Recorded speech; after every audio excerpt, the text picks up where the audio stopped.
ओम शांति, ओम शांति, ओम शांति।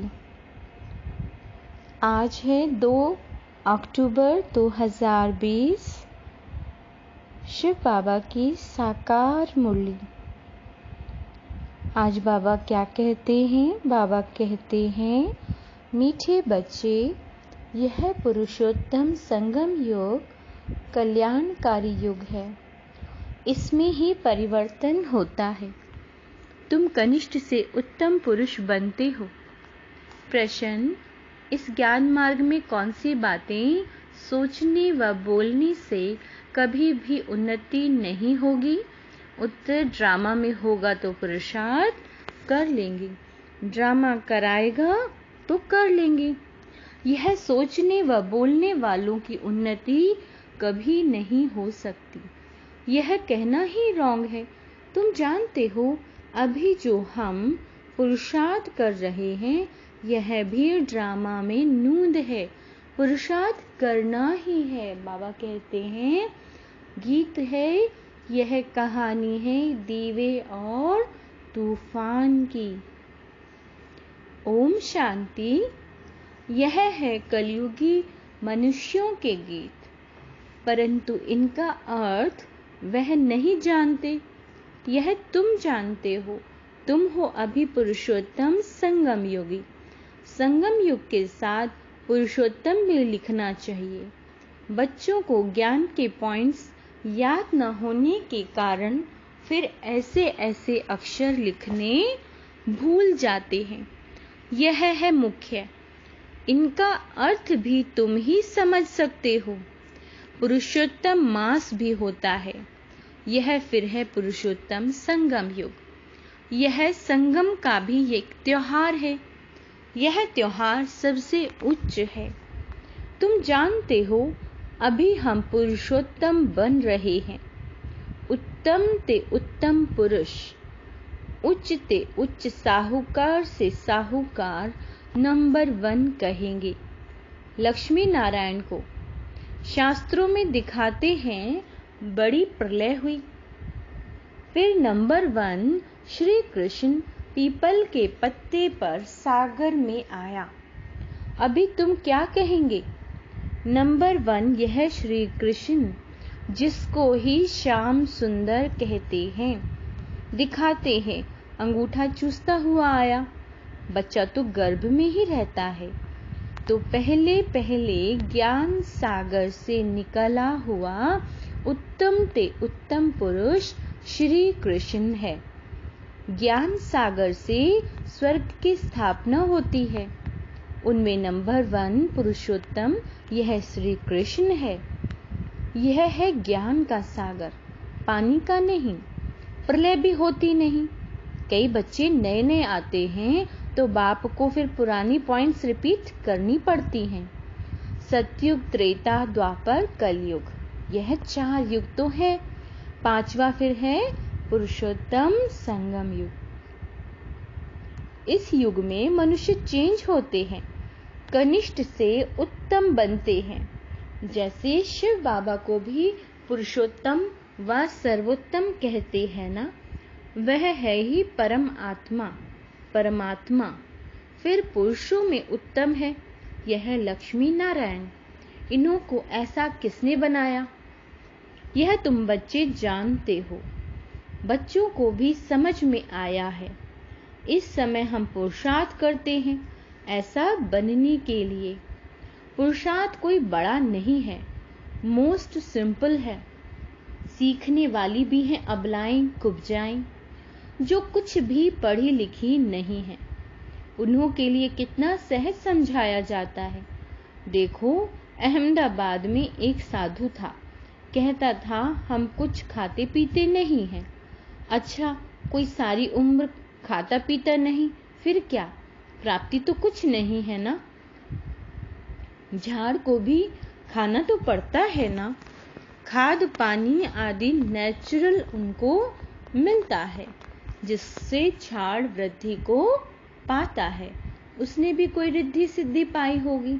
ऐसे बहुत हैं जो आग से पानी से चले जाते हैं। इनमें भला क्या फायदा? तुम्हारा तो इस सहज राजयोग से जन्म जन्मांतर का फायदा है। तुमको जन्म जन्मांतर के लिए दुखी से सुखी बनाते हैं। बाप कहते हैं, बच्चे, ड्रामा अनुसार हम तुमको गुह्य बातें सुनाता हूँ। जैसे बाबा ने समझाया है, शिव और शंकर को मिलाया क्यों है? शंकर का तो इस सृष्टि में पार्ट ही नहीं है। शिव का, ब्रह्मा का, विष्णु का पार्ट है। ब्रह्मा और विष्णु का ऑल राउंड पार्ट है ना। शिव बाबा का भी इस समय पार्ट है, जो आकर ज्ञान देते हैं, फिर निवारण धाम में चले जाते हैं। बच्चों को जायदाद देकर खुद वानप्रस्थ में चले जाते हैं। वानप्रस्थी बनना अर्थात गुरु द्वारा वाणी से परे जाने का पुरुषार्थ करना। क्या करना है? वाणी से परे जाने का पुरुषार्थ करना है।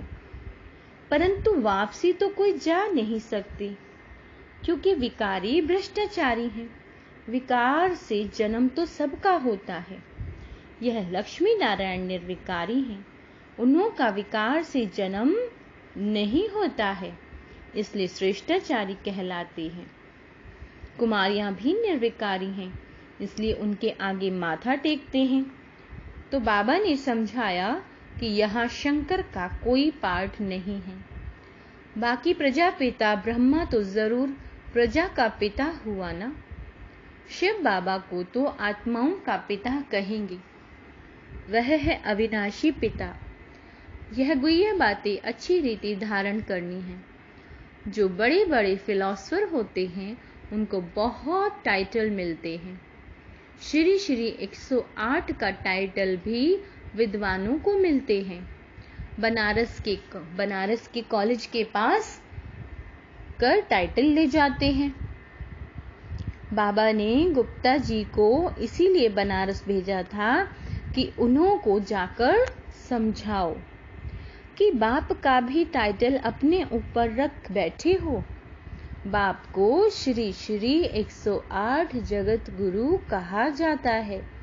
माला की 108 भी माला ही 108 की होती है। 8 रतन गाए जाते हैं। वह पास विद ऑनर होते हैं, इसलिए उनको जपते हैं। फिर उनसे कम 108 की पूजा करते हैं। यज्ञ जब रचते हैं तो कोई 1000 सालिग्राम बनाते हैं, कोई 10,000, कोई 50,000, कोई लाख भी बनाते हैं। मिट्टी के बनाकर फिर यज्ञ रचते हैं। जैसे जैसे सेठ अच्छे से अच्छा बड़ा सेठ होगा तो लाख बनवाएंगे। बाप ने समझाया, माला तो बड़ी है ना, 16,008 की माला बनाते हैं। यह तुम बच्चों को बाप बैठ समझाते हैं। तुम सभी भारत की सेवा कर रहे हो बाप के साथ। बाप की पूजा होती है तो बच्चों की भी पूजा होनी चाहिए। यह नहीं जानते कि रुद्र पूजा क्यों होती है। बच्चे तो सब शिव बाबा के हैं। इस समय सृष्टि की कितनी आदम खुमारी है, इसमें सब आत्माएं शिव बाबा के बच्चे ठहरे ना। परंतु मददगार सब नहीं होते। इस समय तुम जितना याद करते हो उतना उच्च बनते हो, पूजन लायक बनते हो। ऐसी और कोई की ताकत नहीं जो यह बात समझाए। इसलिए कह देते, ईश्वर का अंत कोई नहीं जानते। बाप ही आकर समझाते हैं। बाप को ज्ञान का सागर कहा जाता है, तो जरूर ज्ञान देंगे ना। प्रेरणा की तो बात नहीं होती। भगवान कोई प्रेरणा से समझाते हैं क्या? तुम समझते हो उनके पास सृष्टि के आदि मध्य अंत का ज्ञान है। वह फिर तुम बच्चों को सुनाते हैं। यह तो निश्चय है। निश्चय होते हुए भी फिर भी बाप को भूल जाते हैं। बाप की याद, यह है पढ़ाई का तंत्र। याद की यात्रा से कर्मतीत अवस्था को पाने में मेहनत लगती है। इसमें भी माया के विघ्न आते हैं। पढ़ाई में इतने विघ्न नहीं आते। अब शंकर के लिए कहते हैं, शंकर आंख खोलते हैं तो विनाश होता है। यह कहना भी ठीक नहीं है। बाप कहते हैं ना, मैं विनाश कराता हूं, ना वह करते हैं, यह रॉन्ग है। देवताएं थोड़े ही पाप करेंगे। अब शिव बाबा बैठ यह बातें समझाते हैं। आत्मा का यह शरीर है रथ। हर एक आत्मा की अपने रथ पर सवारी है। बाप कहते हैं, मैं इनका लोन लेता हूं, इसलिए मेरा दिव्य अलौकिक जन्म कहा जाता है। अभी तुम्हारी बुद्धि में 84 का चक्र है। जानते हो, अभी हम घर जाते हैं, फिर स्वर्ग में आएंगे। बाबा बहुत सहज करके समझाते हैं, इसमें हार्ट फेल नहीं होना है। कहते हैं, बाबा हम पढ़े लिखे नहीं हैं, मुख से कुछ निकलता नहीं, परंतु ऐसा तो होता नहीं, मुख तो जरूर चलता ही है। बाबा कहते हैं, खाना खाते हो मुख चलता है ना, वाणी ना निकले तो हो ही नहीं सकता। बाबा ने बहुत सिंपल समझाया। कोई मौन में रहते हैं तो भी ऊपर में इशारा देते हैं कि उनको याद करो। दुख हरता सुख करता वह एक ही दाता है। भक्ति मार्ग में भी दाता है तो इस समय में भी दाता है। फिर वनप्रस्थ में तो है ही शांति। बच्चे भी शांति धाम में रहते हैं। पाठ नुंधा हुआ है जो एक्ट में आता है। अभी हमारा पाठ है, विश्व को नया बनाना है। उनका नाम बड़ा अच्छा है, हेवनली गॉड फादर। बाप रचयिता है स्वर्ग का। बाप नरक थोड़े ही रचेंगे। पुरानी दुनिया कोई रचते हैं क्या? मकान हमेशा नया बनाया जाता है। शिव बाबा नई दुनिया रचते हैं ब्रह्मा के द्वारा। इनको पाठ मिला हुआ है। यहाँ पुरानी दुनिया में जो भी मनुष्य हैं, जो भी, सब एक दो को क्या देते हैं? दुख देते रहते हैं। तुम जानते हो शिव बाबा, हम हैं शिव बाबा की संतान। फिर शरीरधारी प्रजापिता ब्रह्मा के बच्चे हो गए एडॉप्टेड। हमको ज्ञान सुनाने वाला है शिव बाबा रचयिता, जो अपनी रचना के आदि मध्य अंत का ज्ञान सुनाते हैं। तुम्हारी एम ऑब्जेक्ट ही है यह बनना। मनुष्य देखो कितना खर्च कर मार्बल आदि की मूर्तियां बनाते हैं। यह है ईश्वरीय विश्वविद्यालय, वर्ल्ड यूनिवर्सिटी। सारी यूनिवर्स को चेंज किया जाता है। उन्हों के जो भी कैरेक्टर हैं सब असुरी हैं। आदि मध्य अंत दुख देने वाले हैं। यह है ईश्वरीय यूनिवर्सिटी। ईश्वरीय विश्वविद्यालय एक ही होता है जो ईश्वर आकर खोलते हैं, जिससे सारे विश्व का कल्याण हो जाता है। तुम बच्चों को अब राइट और रॉन्ग की समझ मिलती है, और कोई मनुष्य नहीं जो समझता हो। राइट रॉन्ग को समझाने वाला एक ही राइटिस्ट होता है, जिसको ट्रुथ कहते हैं। बाप ही आकर हर एक को राइटिस्ट बनाते हैं। राइटिस्ट बनेंगे तो फिर मुक्ति में जाकर जीवन मुक्ति में आएंगे। ड्रामा को भी तुम बच्चे जानते हो, आदि से लेकर अंत तक पार्ट बजाने नंबर वार आते हो। यह खेल चलता ही रहता है, ड्रामा शूट होता जाता है। यह एवर न्यू है। यह ड्रामा कभी पुराना नहीं होता, और सब नाटक आदि विनाश हो जाते हैं। यह बेहद का अविनाशी ड्रामा है। इनमें सब अविनाशी पाठधारी हैं। अविनाशी खेल व मांडवा देखो कितना बड़ा है। बाप आकर पुरानी सृष्टि को फिर नया बनाते हैं। वह सब तुमको साक्षात्कार होगा। जितना नजदीक आएंगे फिर तुमको खुशी होगी। साक्षात्कार करेंगे, कहेंगे अब पाठ पूरा हुआ। ड्रामा को फिर रिपीट करना है, नए सिरे पाठ बजाएंगे जो कल पहले बजाया है। इसमें ज़रा भी फर्क नहीं हो सकता, इसलिए जितना हो सके तुम बच्चों को उच्च पद पाना चाहिए। पुरुषार्थ करना है, मूंझना नहीं है। ड्रामा को जो कराना होगा वो कराएगा, यह कहना भी रॉन्ग है। हमको तो पुरुषार्थ करना है। अच्छा, मीठे मीठे सिक्के लदे बच्चों प्रति माता पिता बाप दादा का याद प्यार और गुड मॉर्निंग। रूहानी बाप की रूहानी बच्चों को नमस्ते। हम रूहानी बच्चों की रूहानी माता पिता बाप दादा को याद प्यार गुड मॉर्निंग और नमस्ते। धारणा के लिए मुख्य सार। बाबा कहते हैं, पढ़ाई का सार बुद्धि में रख। याद की यात्रा से कर्मातीत अवस्था को पाना है। उच्च पूजनीय बनने के लिए बाप का पूरा पूरा मददगार बनना है। बाबा कहते हैं, सत्य बाप द्वारा राइट रॉन्ग की जो समझ मिली है उससे राइटियस बन जीवन बंध से छूटना है। मुक्ति और जीवन मुक्ति का वर्षा लेना है।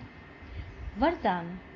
स्लोगन की सर्व प्राप्तियों को, संगम युग की सर्व प्राप्तियों को स्मृति में रख चढ़ती कला का अनुभव करने वाले श्रेष्ठ प्रारब्धी भव। परमात्म मिलन व परमात्म ज्ञान की विशेषता है अविनाशी प्राप्तियां होना। ऐसी नहीं कि संगम युग पुरुषार्थी जीवन है और सतयुगी प्रारब्धी जीवन। संगम युग की विशेषता है एक कदम उठाओ और 1000 कदम प्रारब्ध में पाओ। तो सिर्फ पुरुषार्थ ही नहीं लेकिन श्रेष्ठ प्रारब्धी हैं। इस स्वरूप को सदा सामने रखो। बाबा कहते हैं, प्रारब्ध को देखकर सहज ही चढ़ती कला का अनुभव करेंगे। पाना था सो पा लिया, यह गीत गाओ तो झुटके और गुटके खाने से बच जाएंगे। स्लोगन। ब्राह्मणों का श्वास हिम्मत है जिससे से कठिन कार्य भी आसान हो जाता है। आज हैं मातेश्वरी जी के अनमोल महावाक्य, मुक्ति और मोक्ष। माता जी कहती हैं, आजकल मनुष्य मुक्ति को ही मोक्ष कहते हैं। वो समझते हैं जो मुक्ति पाते हैं वे जन्म मरण से छूट जाते हैं। वो लोग तो जन्म मरण में न आना इसको ही उच्च पद समझते हैं, वही प्रारब्ध मानते हैं। जीवन मुक्ति फिर उसको समझते हैं जो जीवन में रहकर अच्छा कर्म करते हैं। जैसे धर्मात्मा लोग हैं उन्हों को जीवन मुक्त समझते हैं। बाकी कर्म बंधन से मुक्त हो जाना वह तो कोटों में कोई विरला ही समझते हैं। अब यह है उन्हों की अपनी मत।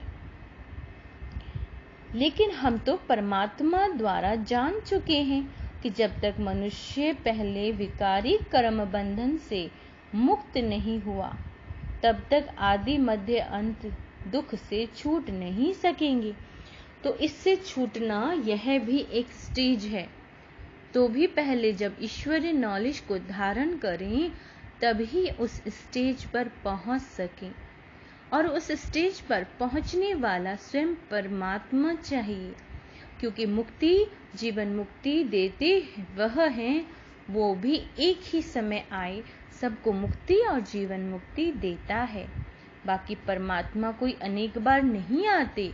और ना कि ऐसा समझो कि परमात्मा ही सब अवतार धारण करते हैं। अच्छा, ओम शांति।